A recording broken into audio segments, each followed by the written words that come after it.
মোটামুটি ধরো একটা জিনিসের মেল্টিং পয়েন্ট বারবার একটা শার্প পয়েন্টই আসবে, সেটা নাও হতে পারে, কখনো দেখলে 0.2-0.3 ডিগ্রি ডিফারেন্স চলে আসতে পারে, সেটা ডাজন্ট ম্যাটার। হঠাৎ করে বন্ডিং হচ্ছে, তখন বন্ডিং এর ফলে স্টেবিলিটির জন্য আমার ভিতর থেকে একটা এনার্জি বেরিয়ে আসছে। এই যে ভিতর থেকে এনার্জি একটা বেরিয়ে আসছে, যেই বেরিয়ে আসে এনার্জিটা আমার গেনিং এনার্জির সাথে ক্যান্সেল আউট হয়ে যাচ্ছে, যার কারণে এই টাইমটার সময় ক্রিস্টালাইজেশন প্রসেসের সময় যেহেতু এনার্জি গেন আর এনার্জি লুজ দুটোই সাইমেন্টেনিয়াসলি চলে, তাই জন্য এখানে কিন্তু একটা স্ট্রেট লাইন পাওয়া যায় যেখানে আমাদের টেম্পারেচারটা কনস্ট্যান্ট।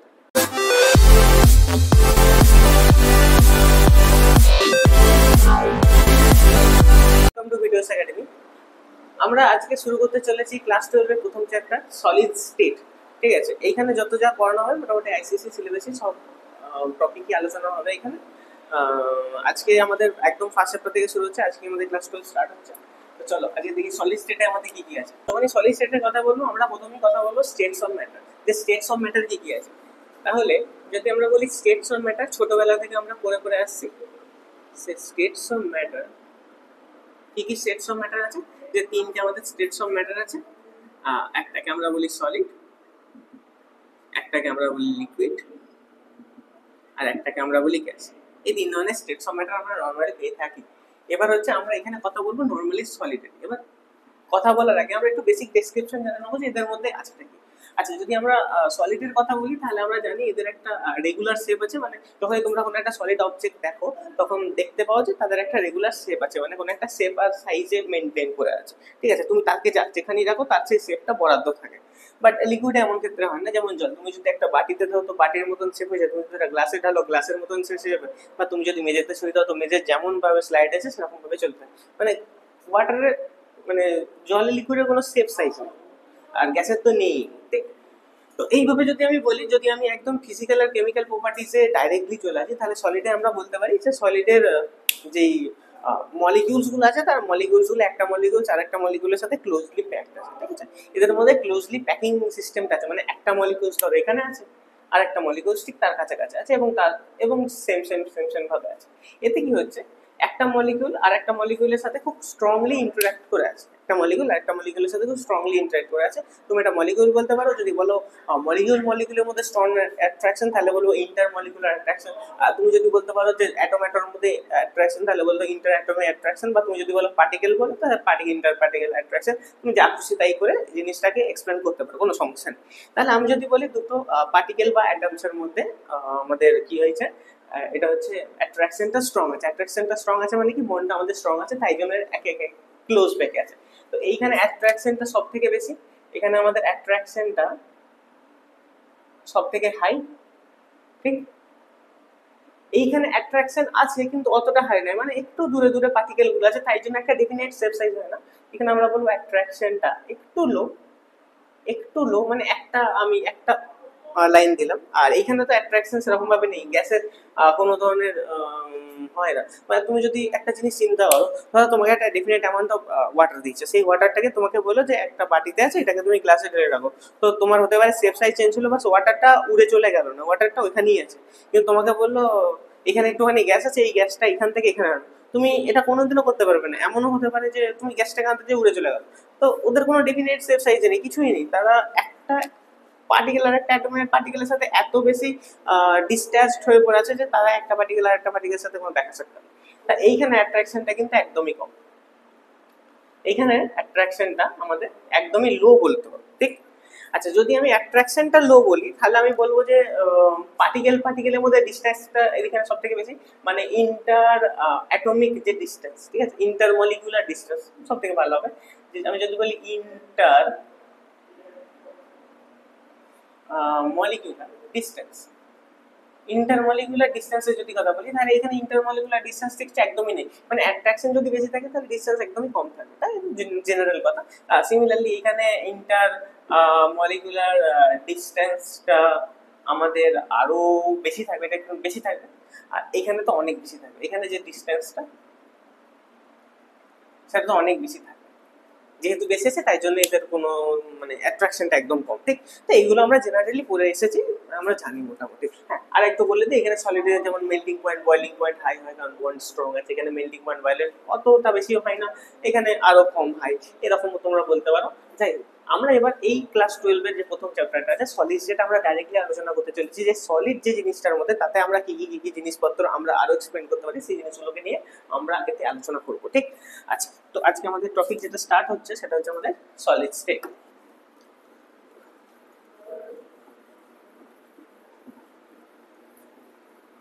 আচ্ছা, তো প্রথমেই বলে রাখি, যদি সলিড বলি আমরা, তো সলিডকে আমরা দুই ভাগে ভাগ করতে পারি। একটা আমরা বলি ক্রিস্টালাইন সলিড,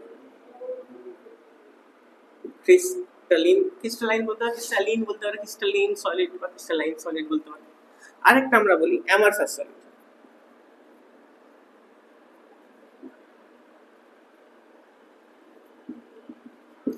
একটাকে আমরা বলি ক্রিস্টালিন সলিড, একটাকে বলি আমরা অ্যামারফাস সলিড। এবার এই ক্রিস্টালিন সলিড আর অ্যামারফাস সলিডের মধ্যে কি আমরা আলাদা টাইপের জিনিস দেখতে পাই, তাহলে এক কাজ করি, আগে এক্সাম্পল দিয়ে দিই, তারপর আমরা ডেসক্রিপশনে আসবো। ক্রিস্টালিন সলিডের মধ্যে আমরা যেমন এই নুন, চিনি, যা কিছু আছে সবকিছু এই ক্রিস্টালিন সলিডের মধ্যে পাই। মানে তুমি এখানে এক্সাম্পল দিতে পারো, NaCl দিতে পারো, ঠিক আছে, এখানে তুমি NaCl এক্সাম্পল দিতে পারো, কোনো সমস্যা নেই। আর যদি NaCl বলতে তুমি বুঝতে পারছো ক্রিস্টাল স্ট্রাকচার তৈরি করছে।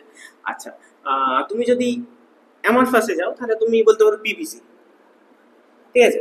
আচ্ছা, পিভিসি ও সলিড NaCl। পিভিসি মানে তোমরা সেই বাড়ির পাইপলাইন দেখেছো, পাইপলাইনে যে পাইপ মেটেরিয়ালটা, that's called PVC, polyvinyl chloride, ঠিক আছে। তো পিভিসি বলতে পারো। তারপর তোমরা আর কি বলতে পারো, গ্লাস বলতে পারো, ঠিক আছে। এই কিছু কিছু জিনিস এক্সাম্পল দিয়ে এবার বোঝার চেষ্টা করি যে কি ডিফারেন্স আছে ক্রিস্টালিন সলিড আর অ্যামরফাস সলিডের মধ্যে।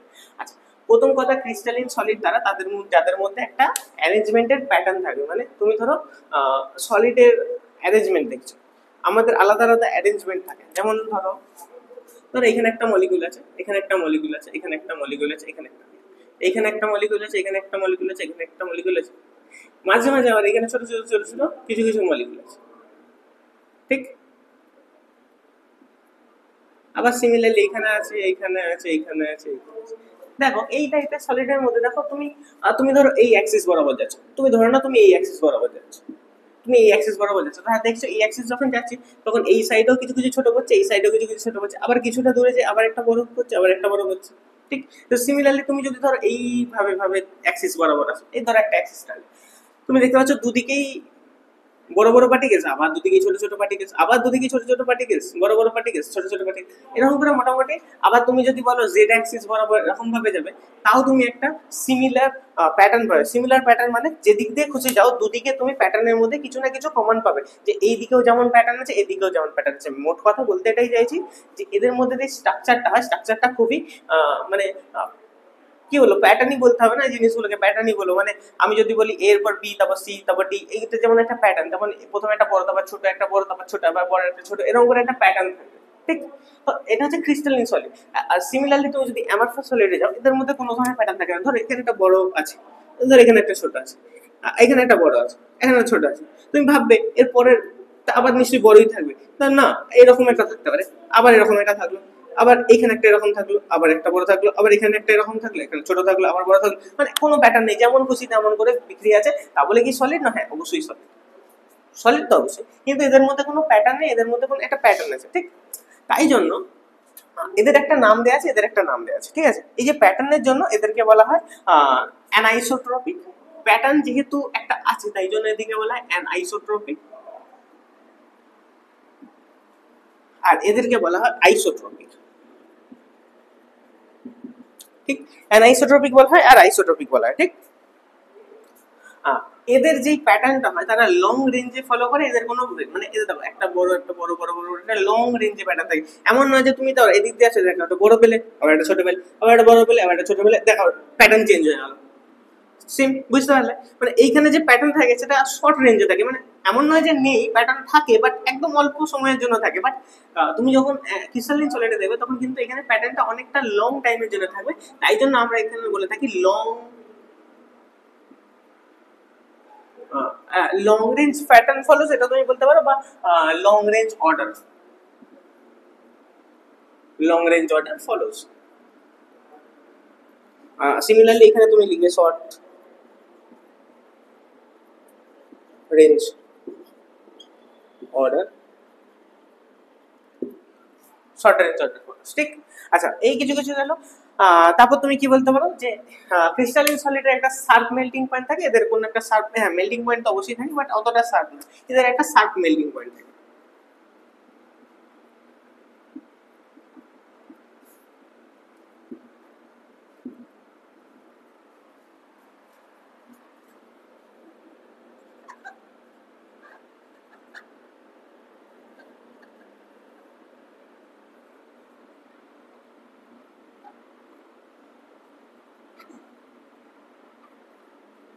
আচ্ছা, আমি এখানে লিখলাম নর্মাল মেল্টিং পয়েন্ট অ্যাভারেজ, মানে মোটামুটি ধরো একটা জিনিসের মেল্টিং পয়েন্ট বারবার একটা শার্প পয়েন্টই আসবে, সেটা নাও হতে পারে, কখনো দেখলে 0.2 0.3 ডিগ্রি ডিফারেন্স চলে আসতে পারে, সেটা ডাজন্ট ম্যাটার, ঠিক আছে, এখানে সেটা আসতে পারে। যদি বলো ক্রিস্টালিন সলিড তাহলে এখানে কিন্তু শার্প মেল্টিং পয়েন্ট অবশ্যই থাকবে।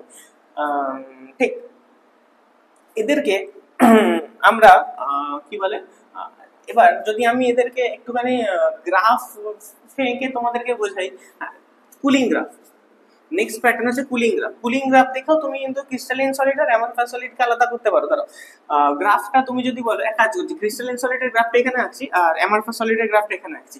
আচ্ছা ঠিক, যদি আমি বলি ক্রিস্টালিন সলিড,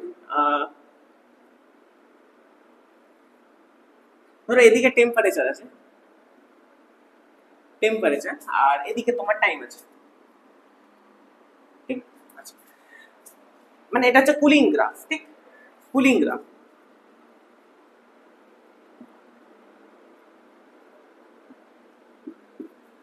কুলিং গ্রাফ, ঠিক। আচ্ছা, কুলিং গ্রাফে কি হতে পারে, তোমার হচ্ছে কুলিং গ্রাফ মানে ধরো কোনো একটা জিনিস আছে, সেখান থেকে আস্তে আস্তে আস্তে আস্তে টেম্পারেচার ডাউন হচ্ছে, মানে সলিডিফিকেশন হচ্ছে, মানে আমরা তো সলিডের কথা বলছি, ধরো লিকুইড থেকে তো সলিড আছে, মানে ধরো তুমি ওয়াটার থেকে আইস হচ্ছে, তো ওয়াটারের যখন টেম্পারেচারটা কমবে আস্তে আস্তে তো সেটা সলিডে আসবে, তো আমি এখানে কোনো একটা সাবস্টেন্সের টেম্পারেচারটাকে আস্তে আস্তে কমাবো এবং দেখবো যে ক্রিস্টালিন ফর্মটা এটা কিরকম করে করছে। এই যে ক্রিস্টালিন সলিডের যে টেম্পারেচার যখন কমে তারা যে ক্রিস্টাল ফর্ম করে, সেটা কুলিং গ্রাফটা কেমন হয়। ধরো কোনো একটা ক্রিস্টালিন সলিড এখান থেকে স্টার্ট হয়েছে, তার টেম্পারেচার আস্তে আস্তে কমছে, আরো ক্রিস্টাল হচ্ছে, আরো ক্রিস্টাল হচ্ছে, আরো ক্রিস্টাল হচ্ছে, হঠাৎ করে দেখা যাবে এইখানে সে স্টপ হয়ে গেছে, স্টপ হয়ে গিয়ে আমার টেম্পারেচারটা কনস্ট্যান্ট হয়ে গেছে, কিন্তু টাইম আমার বাড়ছে, টাইম আমার বাড়ছে, আবার একটা টাইম পর আবার আস্তে আস্তে গ্রাফটা কিন্তু সেম ইয়েতে যাবে। এরকম টাইপের একটা আমরা কিন্তু টেম্পারেচার ভার্সেস টাইম গ্রাফ পাই ক্রিস্টালিন সলিডে। যদি আমরা অন্য দিকে যাই, অ্যামরফাস সলিডের দিকে যদি আমরা যাই, তাহলে আমরা কিন্তু এখানে একটু অন্য টাইপের ছবি দেখতে পাবো। এখানে আমি যদি এটাকে টেম্পারেচার রাখি, যেমন নর্মাল জিনিস নিয়েছিলাম, এটা ক্রিস্টালিন সলিডের কথা বলছি, এটা অ্যামরফাস সলিডের কথা বলছি। এখানে তেমন টাইম নিলাম। অ্যামরফাস সলিডেরও প্রথমে টেম্পারেচার খুব বেশি ছিল, আস্তে আস্তে আস্তে আস্তে টেম্পারেচার কমছে, সলিডিফিকেশন হচ্ছে হচ্ছে হচ্ছে হতে হতে হতে দাও হতে দাও হতে দাও হতে দাও নর্মাল চলে গেল, কোনো সমস্যা নেই। ঠিক, দেখো দুটো গ্রাফের মধ্যে একটা জায়গায় তফাৎ, এইখানে দেখো কোনো ধরনের কিন্তু এরকম এরকম একটা কনস্ট্যান্ট লাইন নেই, মানে ওখানে যেমন একটা ব্রেকিং কার্ভ আছে, এখানে দেখো কোনো ধরনের কোনো ব্রেকিং কার্ভ নেই। এই যে ব্রেকিং কার্ভটা এলো কোথা থেকে? ক্রিস্টালিন সলিডে ব্রেকিং কার্ভ কেন আসে, অ্যামরফাস সলিডে ব্রেকিং কার্ভ কেন আসে না? আর তাহলে আমাকে জানতে হবে, তার আগে জানতে হবে যে ব্রেকিং কার্ভ, হ্যাঁ এই ব্রেকিং কার্ভটা কি সেটা আমাকে জানতে হবে। আচ্ছা, আমাকে একটা জিনিস প্রথমে বলো, ধরো একটা সাবস্টেন্স আছে, ধরো ওয়াটার থেকে আইসে যাচ্ছে, নর্মাল কথা, ওয়াটার থেকে আইসে যাচ্ছে, ওয়াটার, আমরা একটা কি জানি, এতদিন যে কেমিস্ট্রি করেছে, এখন ক্লাস 12 এসে গেছে, তো বেসিক কেমিস্ট্রি তোমাদেরকে নিশ্চয়ই জানতে হবে। আচ্ছা, যখন কোনো বন্ড ফর্মেশন হয়, যদি আমার বন্ডটা ফর্মেশন হচ্ছে, তার মানে এনার্জি রিলিজ হচ্ছে না এনার্জি তারা গেইন করছে? আমি বলেছিলাম যে বন্ড যদি ফর্মেশন হয় তার মানে সবসময় আমাদের কি হচ্ছে, স্টেবিলিটির দিকে যাচ্ছে, যদি স্টেবিলিটির দিকে যাও তার মানে এনার্জি সবসময় রিলিজ হচ্ছে, বুঝতে পেরেছো, এনার্জি সবসময় রিলিজ হচ্ছে। আচ্ছা, এই এনার্জিটা হিট এনার্জি হতে পারে, নর্মাল কোনো এনার্জি হতে পারে, মানে নর্মালি যখন আমাদের বন্ড ফর্মেশন হয় জিনিসগুলোকে আমরা এক্সোথার্মিক রিয়াকশনই বলি, কারণ এন্ডোথার্মিক এনার্জি গেইন হয় আর এক্সোথার্মিক এনার্জি রিলিজ হয়, তাই জন্য নর্মালি যখনই বন্ড ফর্মেশন হয় ম্যাক্সিমাম কেসে দেখা যায় that is exothermic reaction, right. আচ্ছা, আমি যদি এটাকেই নর্মাল ভাবে চিন্তা করি, ধরো একটা ক্রিস্টালিন সলিড, ধরো আসছে এই ক্রিস্টালিন সলিডে, আমি দেখেছি এরকম করে আসছিল, হঠাৎ করে এখানটা একটা ব্রেক পয়েন্ট গেল, দিয়ে আবার এসছে, মানে তুমি একটা জিনিস লক্ষ্য করছো যে এই জায়গাটায় হঠাৎ করে যেন টেম্পারেচারটা কনস্ট্যান্ট, কারণ এইখানটা তো টেম্পারেচার, এক্স অ্যাক্সিসের টেম্পারেচার আছে, দিকে টাইম আছে, দেখো এইখানে তো একটা টেম্পারেচার আছে, এখানে একটা ধরো এক্স ডিগ্রি সেলসিয়াস টেম্পারেচার, ধরো যা খুশি একটা টেম্পারেচার হতে পারে। আচ্ছা, ধরো যেখানে স্টার্টিং পয়েন্ট ছিল এখানটা ধরো ওয়াই ডিগ্রি সেলসিয়াস ছিল, ঠিক, এটা আমার স্টার্টিং পয়েন্ট ছিল ওয়াই ডিগ্রি সেলসিয়াস, এখানে ধর এখানটা যেখানটা এই যে ঘটনাটা ঘটছে এইখানটা হচ্ছে আমার এক্স ডিগ্রি সেলসিয়াস ধরে নাও। ঠিক, এবার তুমি ভাবো ওয়াই ডিগ্রি থেকে আস্তে আস্তে টেম্পারেচার কমছে কমছে কমছে, এ দেখো টাইমও আস্তে আস্তে একটু একটু একটু একটু করে বাড়ছে। এ দেখো এখানে আস্তে আস্তে এতটা টাইম হয়ে গেছে, তখন স্টার্ট হয়েছিল কিন্তু এইখানে টাইম ছিল, আমি ধরে নিলাম স্টার্টিং এ টাইম T1 ছিল, যখন এখানে এসে টাইম T2 এসছে, মানে দেখো টেম্পারেচারও আস্তে আস্তে আস্তে আস্তে ওয়াই থেকে এক্স এসছে, মানে টেম্পারেচার আস্তে আস্তে ড্রপ হয়েছে আর টাইমটাও আস্তে আস্তে বেড়েছে, মানে যত তুমি টাইম দিচ্ছ আস্তে আস্তে টেম্পারেচারটা কমেছে, এখন নর্মাল চলছে কোনো সমস্যা নেই। এবার দেখো খেলা, টেম্পারেচারটা এখন এইখানে কিন্তু পুরোটাই এক্স আছে এতটা, কিন্তু এইখানে T2 ছিল, এতটা অবধিতে এসে T3 হয়ে গেছে। ঠিক, মানে এই যে এতটা অবধি টেম্পারেচার কনস্ট্যান্ট ছিল, মানে ধরো এইখানটা T2 থেকে T3 হয়ে গেছে, মানে টাইম তো বেড়ে গেছে, মানে ধরো 5 মিনিট, ধরো T2 আর T3 মাঝখানে গ্যাপ 5 মিনিট, মানে 5 মিনিট ধরে ওইখানে প্রসেস তোমার চলছিল কিন্তু টেম্পারেচার কনস্ট্যান্ট হয়ে বসেছিল। কিন্তু সেম সেম তার আগে যখন আমি এখানে ধরো 1 মিনিট, আমি জাস্ট কথার কথা বলছি, এটা ধরো 1 মিনিট, এটা ধরো 2 মিনিট, এখানটা ধরো আস্তে আস্তে 5 মিনিট হয়েছে, আর এখানটা ধরো আস্তে আস্তে 15 মিনিট হয়েছে, জাস্ট এক্সাম্পল। ঠিক, আচ্ছা ধরো আমি যখন আমার জিরো ছিল, জিরো থেকে আমার স্টার্ট হয়েছে, 1 মিনিট পর 2 মিনিট পর 2 মিনিট অব্দি আমার টেম্পারেচার ড্রপ হচ্ছিল, আমার টাইম যাচ্ছে ক্রিস্টালিন প্রসেস 2 মিনিট অব্দি টেম্পারেচার ড্রপ হচ্ছিল, কিন্তু 2 মিনিট থেকে 5 মিনিট অব্দি যে টাইমটা ছিল, মানে এই যে মাঝখানে 3 মিনিটটা, এই 3 মিনিটে কিন্তু টেম্পারেচার কনস্ট্যান্ট হয়ে গেছে, আবার 5 থেকে 15 মানে মাঝখানে তারপর যে লাস্ট 10 মিনিটে সেখানে কিন্তু আবার টেম্পারেচারের ড্রপ দেখতে পাচ্ছি। তো আমার কোশ্চেনটা হলো এই যে টেম্পারেচারটা কনস্ট্যান্ট রয়ে গেল কি করে? তো এই যে টেম্পারেচার কনস্ট্যান্ট রয়ে গেল, এই জায়গাটাকে আমরা বলি ক্রিস্টালাইজেশন প্রসেস। এই যে পয়েন্টটা, এই জায়গাটাকে আমরা কি বলি? Crystallisation process. ঠিক আছে, ক্রিস্টালাইজেশন প্রসেস। আচ্ছা তোমরা যদি এইটা একটু নোট করে নিয়ে থাকো তাহলে আমি একটু বুঝি, কারণ ক্রিস্টালাইজেশন প্রসেসটা একটু আমাকে এক্সপ্লেন করতে হবে। ঠিক, আচ্ছা এইখানটা ইয়ে করে দিলে হবে। তাহলে আমরা কথা বলছিলাম এই জায়গাটা, তাহলে এই জায়গাটার আমরা নাম কি বললাম? Crystallisation process. মানে ধরো সলিড লিকুইড থেকে সলিডে আসছে, ওয়াটারটা আস্তে আস্তে এলো 0 ডিগ্রি সেলসিয়াসে, ধরো এক্সাম্পল, ধরো 0 ডিগ্রি সেলসিয়াসে ওয়াটারটা প্রথমে এলো, ইনিশিয়াল 0 ডিগ্রিতে কিন্তু ওয়াটারটা লিকুইডই ছিল, কিন্তু 0 ডিগ্রিতে যখন মাইনাসে থাকো, 0 ডিগ্রি আছে, 0 ডিগ্রি থেকে এখানে -1 ডিগ্রি সেলসিয়াস, এখানে 1 ডিগ্রি সেলসিয়াস, প্রথমে 1 ডিগ্রিতে ছিল লিকুইড লিকুইড লিকুইড লিকুইড, আস্তে আস্তে আস্তে আস্তে এখানে গেল, এখানেও লিকুইড ছিল, এই 0 ডিগ্রিটা যখনই পার হলো তখন আস্তে আস্তে সলিড হয়ে গেল, মানে 0 ডিগ্রিতে তোমার ইনিশিয়ালি লিকুইড ছিল, আবার যখন 0 ডিগ্রিটা শেষ হয়ে মাইনাসে যাচ্ছিল তখন কিন্তু এখানে সলিড হলো, মানে আলটিমেটলি কিন্তু ক্রিস্টালাইজেশনের যে প্রসেসটা ছিল সেটা কিন্তু 0 ডিগ্রিতেই হয়ে গেল, কিন্তু এখানে টাইম তো লেগেছে, কিন্তু টেম্পারেচারটা কনস্ট্যান্ট 0 ডিগ্রিতে আছে। আমি বলি এবার টেম্পারেচারটা এখানে কনস্ট্যান্ট কেন আছে? ধরো এইখানে আস্তে আস্তে টেম্পারেচার লুজ হচ্ছে, টেম্পারেচার লুজ হচ্ছে মানে আমার বন্ডগুলো, তুমি যখন কোনো একটা জিনিসকে কোনো একটা প্রসেসের মধ্যে পেতো জিনিসটাকে এনার্জি রিলিজ হচ্ছে, এনার্জি সে রিলিজ করছে, ধরো এখানে টেম্পারেচার ড্রপ হচ্ছে, মানে তোমার টেম্পারেচারটা ও কি করছে? এনার্জিটা গেইন করছে, এনার্জি গেইন করতে করতে করতে করতে যখন সে সলিড ফর্ম হয়ে গেল, এনার্জি এখানে গেইন করছে, এতটা অব্দি এনার্জি গেইন করছিল, এতটা অব্দি আস্তে আস্তে এনার্জি গেইন করছিল, আবার যে লাস্ট পর্যন্ত গেছে আবার এনার্জি গেইন করতে করতেই গেছে, কোনো সমস্যা নেই। মাঝখানটায় কি হয়েছে? এখানেও এনার্জি গেইন তো করছিল, এখানে মাঝখানে এনার্জি তো গেইন করছিল, বাট এইখানে প্রসেসটা হচ্ছিল ক্রিস্টালাইজেশন। এইখানে ক্রিস্টালাইজেশনের সময় কি হয়, তোমার কোনো একটা জিনিস সে নিজে থেকে কিন্তু এনার্জি রিলিজও করে, যখন সে এনার্জিটা রিলিজ করছে তখন যে এই যে এনার্জি গেনের ব্যাপারটা কমে গিয়ে মানে নিউট্রাল হয়ে যাচ্ছে, মানে এখানে এনার্জি গেনও চলছে, একদিক দিয়ে রিলিজও চলছে। যদি তুমি একটা পার্টিকুলার কোনো এক্সাম্পল দিয়ে ধরতে চাও, আচ্ছা ধরো তুমি এক কাজ করো, তুমি একটা কোম্পানিতে কাজ করো, ঠিক আছে, তুমি ধরো একটা কোম্পানিতে কাজ করো, তো তোমার কোম্পানি তোমাকে মাসের প্রথমে স্যালারি দিয়ে দেয়, ঠিক, তো মাসের 1 তারিখে তুমি স্যালারি পেয়ে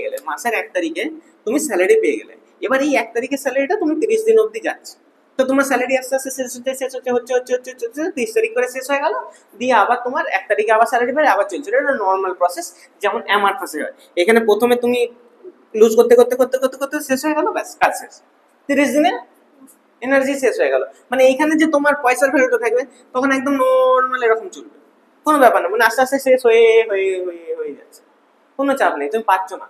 বাট যদি ধরো তুমি বিরাট সুন্দর কাজ করছো, করতে করতে করতে করতে কি হচ্ছে, 1 তারিখে তোমার মাসের মাইনে ঢোকার পর 15 তারিখে 15 তারিখে তোমার কিছু ইনসেন্টিভ ঢুকলো, যেমন হয় না কিছু বোনাস ঢুকলো। বোনাস ধরো বোনাসটা কিছু এমন ঢুকলো যে মাঝখানে যে 5 দিনে ধরো পার ডে ধরো তুমি 30,000 টাকা স্যালারি পেয়েছো, 30,000 টাকা 30 দিন চালাবে, তো পার ডে আমি ধরে নিচ্ছি 1,000 টাকা করে চলবে, 1,000 টাকা করে, তো 1 থেকে 15 দিন অবধি চললো, এখানে তোমার কত খরচা হলো, 15,000 টাকা খরচা হলো। ঠিক আছে, বাকি যে 15 থেকে 30 দিন ছিল সেখানেও 15,000 টাকা খরচা হবে। বাট এই যে 15 থেকে 30 দিনের মধ্যে ধরো 15 তারিখে তুমি একটা ইনসেন্টিভ পেলে 5,000, 5,000-এর 15 তারিখে একটা ইনসেন্টিভ পেলে, এই 5,000 টাকা কি করছো, তাহলে তোমার এই 5,000 টাকাটা 15 থেকে 20 তারিখ অব্দি 1,000 টাকা 1,000 টাকা করে প্রতি একদিনে আরেকদিনে ইনসেন্টিভ ঢুকছে। তার মানে 15 তারিখ থেকে যে 20 তারিখ অব্দি তুমি 1K খরচা করছিলে, 1,000 টাকা করে খরচা করছিলে, এবার কোম্পানি থেকে কিন্তু 15 থেকে 20 তারিখ অব্দি প্রতিদিন তোমাকে 1K করে ইনসেন্টিভও দিয়েছে 5,000। তার মানে এইখানে তো খরচা তো তুমি করছিলে, বাট কোম্পানি যেহেতু আবার তোমাকে দিচ্ছিল তাই জন্য তোমার খরচা আর গেনিং দুটো মিলিয়ে কিন্তু নিউট্রাল হয়ে গেছিল, মানে আলটিমেটলি তুমি খরচাও করেনি আর কিছু পাওনি, মানে তখন তুমি কিছুই করোনি। সিমিলারলি ব্যাপারটা হয়ে যায় এখানে, এখানে এনার্জি লুজ হচ্ছিল হতে হতে লুজ যখন হচ্ছিল, ধরো এখান থেকে যখন সলিড আসছে এনার্জি গেন করছে গেন করতে করতে আসে কোনো একটা, ধরো আমি ধরো এখান থেকে সলিডে যাচ্ছি, আমি এনার্জি গেন করছি কারণ আমি এখনো সলিডে যাইনি আলটিমেটলি। এবার ধরো যখন আমার সলিডিফিকেশন হচ্ছে তখন তো আমার ভিতরে বন্ড হচ্ছে, যখন আমার ভিতরে বন্ড হচ্ছে আমি তো এনার্জি আমি গেনই করছি, আমি তো এনার্জি গেন করছি। বাট আমার মধ্যে যখন হঠাৎ করে বন্ডিং হচ্ছে তখন বন্ডিং এর ফলে স্টেবিলিটির জন্য আমার ভিতর থেকে একটা এনার্জি বেরিয়ে আসছে, এই যে ভিতর থেকে এনার্জি একটা বেরিয়ে আসছে, যেই বেরিয়ে আসে এনার্জিটা আমার গেনিং এনার্জির সাথে ক্যান্সেল আউট হয়ে যাচ্ছে, যার কারণে এই টাইমটার সময় ক্রিস্টালাইজেশন প্রসেসের সময় যেহেতু এনার্জি গেন আর এনার্জি লুজ দুটোই সাইমেন্টেনিয়াসলি চলে, তাই জন্য এখানে কিন্তু একটা স্ট্রেট লাইন পাওয়া যায় যেখানে আমাদের টেম্পারেচারটা কনস্ট্যান্ট। এটাই ছিল তোমাদের ক্রিস্টালাইন সলিডের সেম, আর কিন্তু অ্যামারফাস সলিডে এমন কিছু না, অ্যামারফাস সলিডে নর্মালি জিনিসপত্র দেখা যায়। ঠিক আছে, এই ছিল তোমাদের ক্রিস্টালাইন সলিড আর অ্যামারফাস সলিডের মধ্যে ব্যাপার। আচ্ছা, আমরা ক্রিস্টালাইন সলিডকে আমরা ট্রু সলিডসও বলে থাকি, কারণ এটা একদম সত্যিকারের মানে বলে না একদম ট্রু সলিড, ঠিক। আর এইটাকে অ্যামারফাস সলিডকে আমরা সিউডো সলিডও বলে থাকি, সিউডো, ঠিক, সিউডো সলিড বলে থাকি, ঠিক। একটা হচ্ছে ট্রু সলিড, একটা হচ্ছে সিউডো সলিড। তোমরা যে ডিফারেন্স গুলো আগে লিখেছিলাম সেই পয়েন্টের নিচেতেই ট্রু সলিড আর সিউডো সলিডটা লিখবে, ঠিক আছে। এটা হয়ে গেল আরেকটা জিনিস। তারপর যেটা তুমি নর্মালি বুঝতে পারছো, এই যে ক্রিস্টালাইন সলিডটা এটা হাইলি স্টেবল, এটা স্টেবিলিটি বেশি, হাই স্টেবিলিটি। আর সিমিলারলি এখানে এটা লো স্টেবিলিটি হয়ে যাবে, লো স্টেবিলিটি, ঠিক আছে। তা মোটামুটি অ্যামারফাস সলিড আর ক্রিস্টালাইন সলিড আমার মনে হয় আশা করি তোমাদের ক্লিয়ার হয়েছে। এবং এইখান থেকে যেটা তোমাদের কোশ্চেনটা মনে রাখতে হবে যে এই যে এই কুলিং গ্রাফ এটা কি বলে, কুলিং গ্রাফে এই জিনিসটা কেন হয় ক্রিস্টালাইজেশন প্রসেসের সময়, এইটা টেম্পারেচার কনস্ট্যান্ট কেন রয়ে যায়, এটা কিন্তু তোমাদের মনে রাখতে হবে, ঠিক আছে। তো গেল আমাদের সলিড, মোটামুটি গেল, ক্রিস্টালাইন সলিড অ্যামারফাস সলিড আমাদের গেল, এটা তোমরা একটু নোট ডাউন করে নেবে।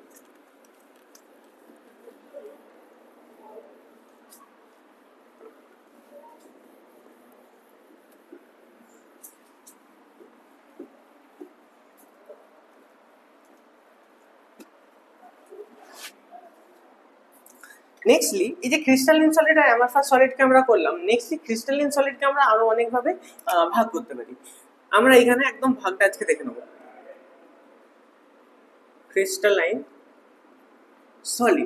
ক্রিস্টালাইন সলিডের প্রথম ভাগ আমরা যেটাকে বলি সেটাকে বলছি আমরা মলিকিউলার সলিড।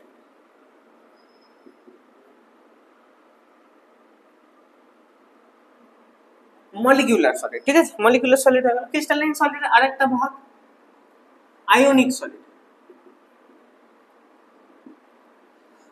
আর একটা ভাগ হচ্ছে মেটালিক সলিড।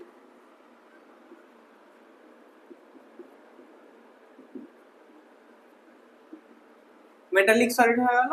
আর 4 নম্বরটা হচ্ছে তোমার কোভ্যালেন্ট সলিড।